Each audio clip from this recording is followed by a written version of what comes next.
Hey guys, Kim from STEDI here. Today we're going to show you the installation of a piggyback adapter. We're going to have a new shape M-UX as the example, but this will show you generally on how to install it on most vehicles. We're in the engine bay now.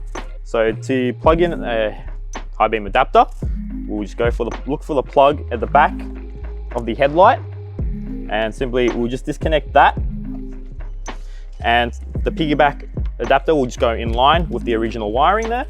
So we'll plug that in. So male back into the vehicle and connect the vehicle side harness into the female.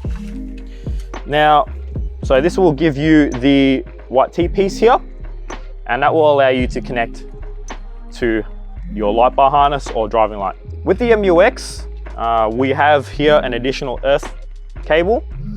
So that will simply just go straight to the earth chassis point in the corner here.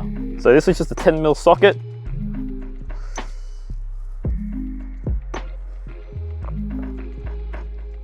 Of course, we'll tighten that up. So for vehicles with multiple driving lights or light bars installed on the vehicle, we also have a piggyback adapter splitter. So this allows you to pretty much run both of those harnesses off the single piggyback. So in this case, it was already pre-installed.